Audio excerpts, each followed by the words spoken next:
ठीक है, तो क्वेश्चन नंबर 9 देखना बच्चों। In triangle ABC right angle at B if tan a is equal to 1/√3 find the values of, क्या values find करवा रहा है आपसे। नंबर फर्स्ट में question number sin a cos a plus cos a sin c, दूसरा कह रहा है second cos a cos c minus sin a sin c।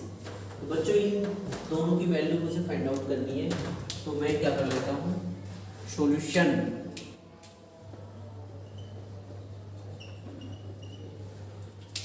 let us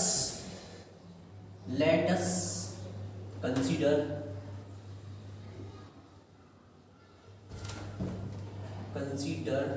a triangle ABC in which angle B is equal to 90 degree. ठीक है, तो बच्चों मैंने क्या करा, एक ट्राइंगल कंसीडर करने के लिए बोला है, तो मैं ट्राइंगल कंसीडर एबीसी कर लेता हूँ। बहुत अच्छी बात, ये मैंने ट्राइंगल एबीसी कंसीडर कर लिया। ये आपका एंगल ए और ये आपका बी और ये सी। तो मुझे एंगल, ये मैंने एंगल ए के अकॉर्डिंग मुझे देखना है ट्राइंगल। और आपको क्या दे रखा है, we have tan a is equal to 1/√3। और tan होता क्या है बच्चों, आपको अच्छी तरीके से आता है। क्या होता है tan मेरा, परपेंडिकुलर अपॉन बेस। क्या होता है, परपेंडिकुलर अपॉन बेस। तो बच्चों यहाँ से परपेंडिकुलर कितना और ये क्या आपका बेस। तो ये सारी चीजें मैं किस में, ट्राइंगल में पुट कर दूं। तो ट्राइंगल में आपको पता चल गया कि आपका बेस कितना है √3 और आपका परपेंडिकुलर कितना है 1। तो मुझे निकालना क्या है, हाइपोटेन्यूज। तो मैं यहाँ से पाइथागोरस थ्योरम यूज कर दूंगा, using by PT in triangle ABC. बेटा ट्राइंगल एबीसी में मैं पाइथागोरस थ्योरम यूज कर रहा हूँ। पाइथागोरस थ्योरम हमारी होती क्या है, वो कहती है कि हाइपोटेन्यूज का square is equal to base का स्क्वायर प्लस परपेंडिकुलर का स्क्वायर। तो मुझे यहाँ से बेस नहीं पता, मुझे हाइपोटेन्यूज नहीं पता है, मुझे परपेंडिकुलर पता है। तो परपेंडिकुलर और बेस पता है, तो बेस कितना है आपका √3 और √3 का स्क्वायर प्लस किसका स्क्वायर, 1 का स्क्वायर। बेटा मैंने बताया किसी भी नंबर पर अंडर रूट लगा हुआ होता है, उसका अगर आप स्क्वायर निकालते हो तो वो अंडर रूट ही हटता है। ठीक है, तो यहाँ से इसका अंडर रूट हट जाएगा और मेरे प्यारे बच्चों ये कितना हो जाएगा, प्लस का 1, तो ये कितना होगा आपका 4। और यहाँ से मुझे हाइपोटेन्यूज निकाले, तो इस पर क्या लग जाएगा, अंडर रूट। तो आपको पता है ये कितना होता है, 4 किसका स्क्वायर होता है, किसका होता है बच्चों, गुड 2 का होता है। कितने का, 2 का। तो मुझे इस ट्राइंगल की हाइपोटेन्यूज पता चल गई। इस ट्राइंगल की हाइपोटेन्यूज कितनी निकल जाएगी बच्चों, h = 2, यानी यहाँ से आपको हाइपोटेन्यूज पता चल गई। अब मुझे जो क्वेश्चन में आपसे बोल रहा है वो वैल्यूज निकाल लेता हूँ। मैं क्या कर लेता हूँ, वो वैल्यूज निकाल लेता हूँ। तो यहाँ से आपसे क्वेश्चन में बोल क्या रहा है, सबसे पहले आपको क्या क्या जरूरत पड़ेगी, साइन ए की जरूरत पड़ेगी। तो मैं पहले साइन ए निकाल लेता हूँ। अब साइन ए निकालने के लिए मुझे साइन ए, अब हम निकालते हैं बच्चों इसमें साइन ए। तो sine A is equal to क्या होता है, एंगल ए के अकॉर्डिंग देखोगे तो ये होता है हमारा परपेंडिकुलर अपॉन हाइपोटेन्यूज। तो परपेंडिकुलर साइड कौन सी है आपकी, बीसी, और हाइपोटेन्यूज कौन सी है आपकी, एसी। तो यहाँ से मेरे प्यारे बच्चों बीसी कितना हो जाएगा 1 और अपॉन में कितना हो जाएगा 2। सी है। इसी तरीके से निकालते हैं हम कॉस ए। क्या निकालते हैं, कॉस ए। कॉस ए क्या होता है हमारा, बेस अपॉन हाइपोटेन्यूज। बेस कितना है आपका AB और हाइपोटेन्यूज क्या है आपके AC। AB कितना है मेरे प्यारे बच्चों, √3 और AC कितना है आपका 2। ठीक है, अब देखो क्वेश्चन में आपने एंगल A के अकॉर्डिंग तो निकाल दिया। अब आपको एंगल C के अकॉर्डिंग साइन C और साइन cos C निकालना है। ठीक है, तो उसके लिए मेरे प्यारे बच्चों थोड़ी सी कंडीशन चेंज हो जाती है। मैंने आपको बताया कि अगर किसी भी ट्राइंगल की एंगल चेंज हो गई, राइट एंगल ट्राइंगल की अगर एंगल ए के अकॉर्डिंग चल रहे हैं हम, तो ये आपकी साइड क्या होती है, परपेंडिकुलर होती है, और ये साइड इसकी क्या हो जाती है, बेस, और ये हाइपोटेन्यूज तो कभी भी चेंज नहीं होता। ठीक है, ये एंगल ए के अकॉर्डिंग है। अब एंगल किसकी बात कर रहा हूँ मैं, सी की। तो बेटा इसमें एंगल सी के अकॉर्डिंग अब क्या हो जाएगा, ये परपेंडिकुलर हो जाएगा और ये क्या हो जाएगा आपका बेस हो जाएगा। तो अब ट्राइंगल की थोड़ी सी कंडीशन क्या हो जाएगी, चेंज हो जाएगी। ठीक है, अभी मैं चलो बना के कर देता हूँ यहाँ पर। तो मेरे प्यारे बच्चों में करता क्या हूँ, पहले चलो ट्राइंगल में थोड़ा सी चेंजिंग कर देता हूँ। ये होगा आपका, अब एंगल सी के अकॉर्डिंग करना है आपका। ये आपका कितना है, ए और ये आपकी कौन सा बी। तो अब ये आपका क्या हो जाएगा, परपेंडिकुलर, ये हो जाएगी आपकी साइड बेस। बहुत अच्छी बात है। अब आपको पता है ये कितना है आपका, ये साइड कितनी है आपकी √3 और ये साइड कितनी है आपकी, कितनी है 1 और हाइपोटेन्यूज आपकी 2 है। इस तरीके से आप इस क्वेश्चन में अब इसके अकॉर्डिंग एंगल सी के अकॉर्डिंग आप देख लोगे, ठीक है। साइन एंगल आपको सी के अकॉर्डिंग, तो यहाँ से निकाल दो आप साइन, पहले निकाल दो साइन सी। तो साइन सी क्या होता है मेरे प्यारे बच्चों, आपको पता ही है, परपेंडिकुलर अपॉन बेस होता है, हाइपोटेन्यूज होता है, परपेंडिकुलर अपॉन हाइपोटेन्यूज। तो परपेंडिकुलर क्या है आपका अपना ए बी और हाइपोटेन्यूज तो आपके ए सी। तो ए बी कितना हो जाएगा √3 और अपॉन में कितना आएगा 2। इसी तरीके से आप निकाल दो cos सी। तो cos सी जो निकालोगे तो cos सी बेस अपॉन हाइपोटेन्यूज, तो बेस कितना है आपका BC और हाइपोटेन्यूज आपका AC। तो बेस कितना आपका 1 अपॉन कितना हो जाएगा 2, कितना हो जाएगा अपॉन में, यानी 1 अपॉन कितना हो गया 2। अब देखो केस नंबर फर्स्ट में क्या बोलता है, फर्स्ट क्वेश्चन में आपसे बोला जा रहा है, सबसे पहले में बोला जा रहा है sine A cos C plus cos A into sine C। मेरे प्यारे बच्चों इसमें sine A cos C plus cos A sine C के बारे में पूछ रहा है, तो मुझे इनकी कुछ नहीं करना, वैल्यूज रखनी है। साइन A की वैल्यूज कितनी है 1/2, ठीक है बेटा। cos C की वैल्यू ऊपर दे रखी है, ये भी आपके 1/2 प्लस लगा लो, क्वेश्चन में प्लस है।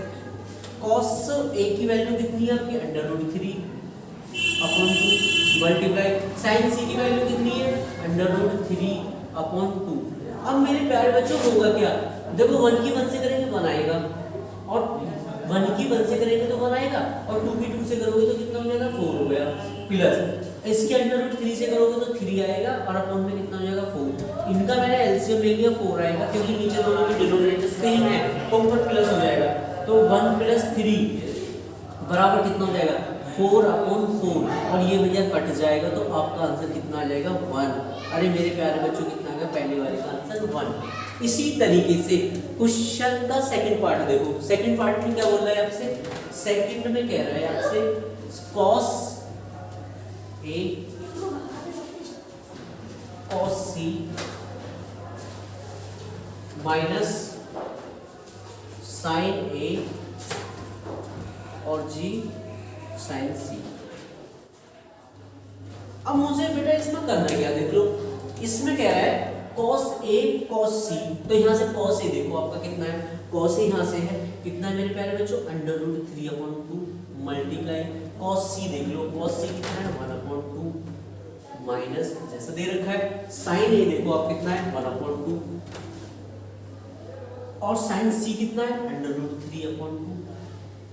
तो मेरे प्यारे बच्चों यहाँ से कितना हो जाएगा, देखो भाई √3 की मल्टीप्लाई 1 से करेंगे तो 2 ही आएगा √3 अपॉन और 2 से कितना हो जाएगा 4 माइनस 1 से करोगे तो √3 आ जाएगा और 2 से कितना हो जाएगा 4। और बच्चों ये इससे कट जाएंगे तो आपका आंसर क्या आएगा 0, ठीक है। तो मेरे प्यारे बच्चों सेकंड पार्ट का आंसर आएगा 0, फर्स्ट का क्या आ गया 1, ठीक है। तो बच्चों क्वेश्चन नंबर 10 देखिए, एक्सरसाइज 8.1 का क्वेश्चन नंबर 10 में कह रहा है कि इन ट्राइंगल PQR, ट्राइंगल इस बार कैसे ले रखा है आपने PQR, भाई बहुत अच्छी बात है। राइट एंगल एट Q, जिसमें राइट एंगल आपका Q बोल रखा है और आपको दे रखा है इसमें जो है PR + QR। ये चीज बहुत इंपॉर्टेंट है भाई क्वेश्चन के अंदर कि जो PR + QR = 25 centimetre and PQ = 5 centimetre, तब आपको determine the values of sin P cos P and T, P cot P sec P cosec P की वैल्यू फाइंड आउट भी करवाए तो कर सकते हो आप। तो भाई अगर इनकी आप किसी भी ट्रिग्नोमेट्रिक रेशियो की वैल्यूज निकालने के लिए आपको ट्राइंगल की तीनों साइड अच्छी तरीके से आनी चाहिए, ठीक है। तो आपको ट्राइंगल की तीनों साइड निकालनी है और बेटा आपको तो यहाँ केवल एक ही साइड पता है PQ = 5 सेंटीमीटर और दो साइड को आपको PR को QR को निकालना है इसकी हेल्प से। तो मैं क्या कर लेता हूँ, लेटस सॉल्यूशन में, ठीक है। आप लेटस करो, let us consider a triangle PQR। इस बार बच्चों क्या बोला है, ट्राइंगल पी क्यू आर बोल रखा है, उसमें क्वेश्चन में खुद ही बोला है कौन सा ट्राइंगल बनाना है आपको, P Q R, in which angle Q is equal to 90 degree. Angle Q को आपको क्या रखना होगा, 90 डिग्री रखना होगा। तो मैं एक ट्राइंगल कंसीडर कर लेता हूँ पी क्यू आर, बहुत अच्छी बात है। तो ये ट्राइंगल आपका पी क्यू आर होने वाला है कंसीडर। चलो जी ये हो गया, इस तरीके से साइड रख देते। इसमें एंगल क्यों बोला है, देखो एंगल क्यों 90 डिग्री का। अब आप रखो, चाहे इसको P बोल दो या इसे R बोल दो या इसे P बोल दो या इसे R बोल दो, इससे कोई फर्क नहीं पड़ने वाला है क्वेश्चन पे। तो मैंने इसे P बोल दिया और इसे बच्चों साइड को R बोल दिया। अब आप देखिए क्या कह रहा है क्वेश्चन में, PQ कितना है मेरा 5 सेंटीमीटर, तो ये इसे 5 सेंटीमीटर नोट कर लो। और ये वाली साइड जो है आपकी PR, कौन सी वाली, ये PR प्लस QR बराबर कितना दे रखा है 25। तो मुझे क्या करना होगा, यानी कि इस ट्राइंगल का ये साइड भी फाइंड आउट करनी है और ये भी। एंगल P के अकॉर्डिंग इसको परपेंडिकुलर को भी फाइंड करना है और आपको हाइपोटेन्यूज को भी फाइंड करना है। तो मैं क्या करता हूँ, वी हैव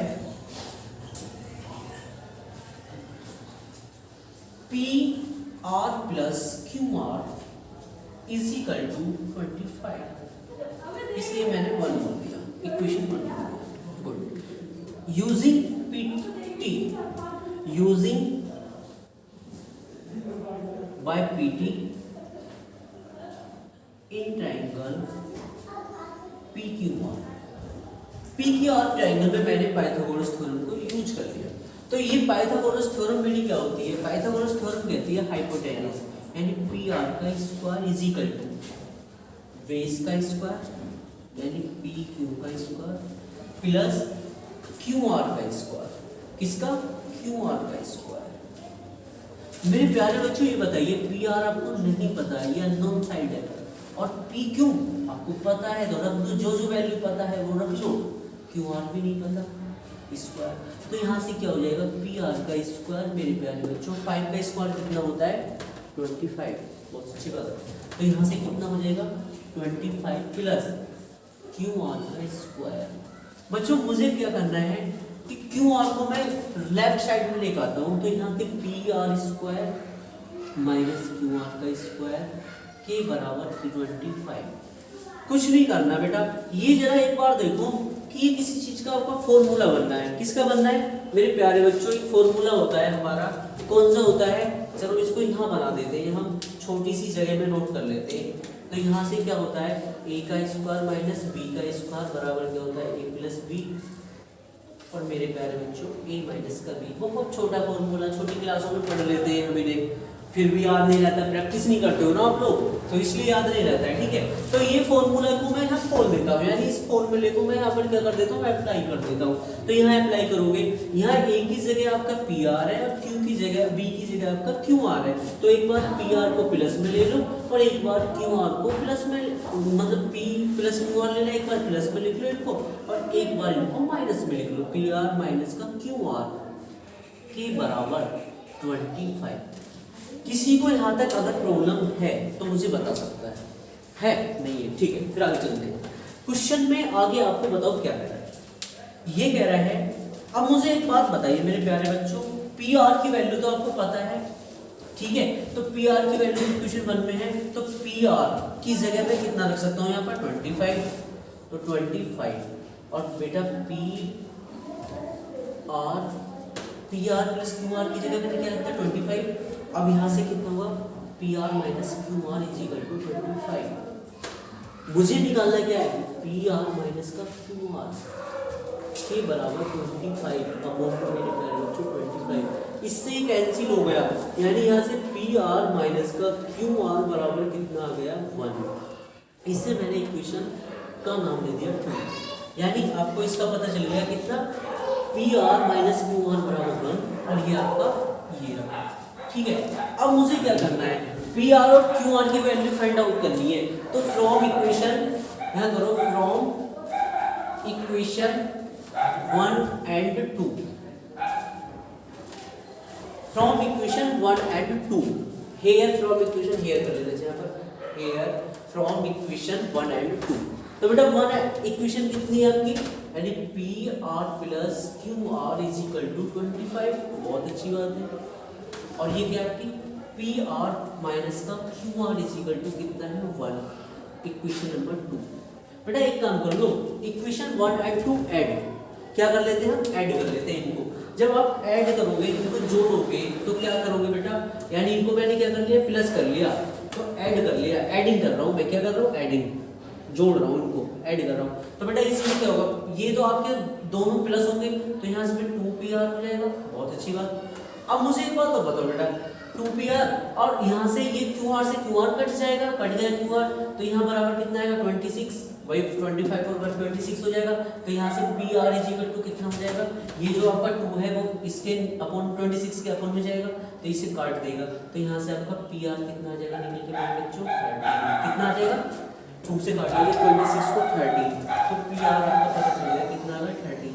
अब pr की वैल्यू पुट कर दो किसमें, इक्वेशन 1 में। जब आप पुटिंग देखो ऐसे कर लो, pr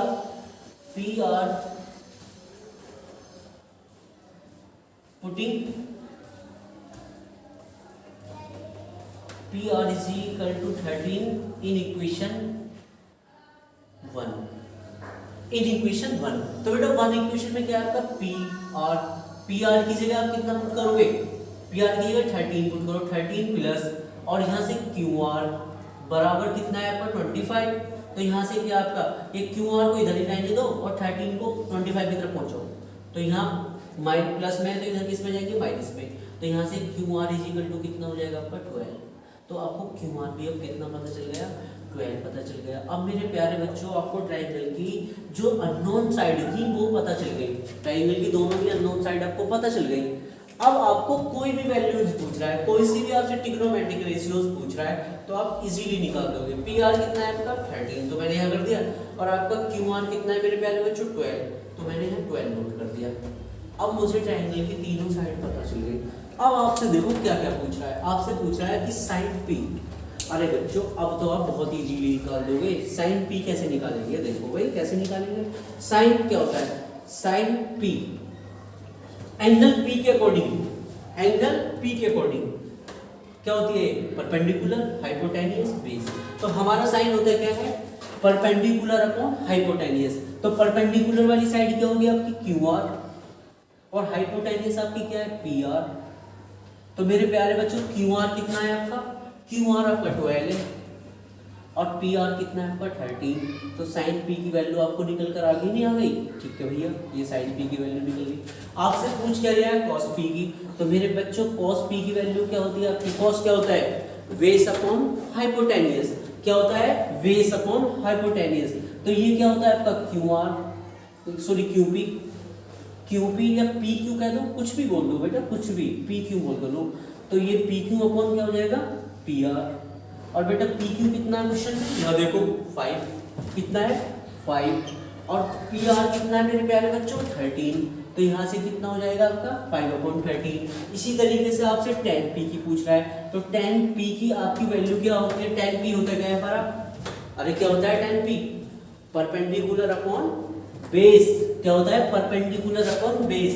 तो क्वेश्चन में देखो एंगल p के अकॉर्डिंग, देखो आप एंगल p के अकॉर्डिंग परपेंडिकुलर कितना है आपका qr, कितना है qr, और बेटा बेस कितना है आपका pq, pr कितना है आपका 12, और भैया pq कितना है आपका 5। तो इस तरीके से आपने किसकी निकाल दी, tan p की। बेटा अगर कोट की निकालोगे तो तुम्हें पता है कोट क्या होता है, अच्छी तरीके से जानते हो, कोट p यानी 1/tan p होता है, और tan की वैल्यू कितना है 12/5। तो बेटा ये आपका 1/12/5, और ये ऊपर जाएगा तो 5/12 हो जाएगा। इसी तरीके से बेटा आप sec की निकालोगे तो cos की आपको पता है, तो cos की उल्टी वैल्यू कर दोगे 13/5 हो जाएगा, और sin से cosec की निकाल दोगे तो cosec की वैल्यू 13/12 हो जाएगा। अब मेरे प्यारे बच्चों ये क्वेश्चन नंबर आपका 10 कंप्लीट हो गया। क्वेश्चन नंबर अगर 11 के लिए, अगर आपको क्वेश्चन नंबर 11 जो है इन्हीं क्वेश्चनों पर बेस्ड है, अगर 11 क्वेश्चन आपको करवाना है तो आपको कमेंट करना, ठीक है। 11 क्वेश्चन के लिए आप कमेंट भेजना।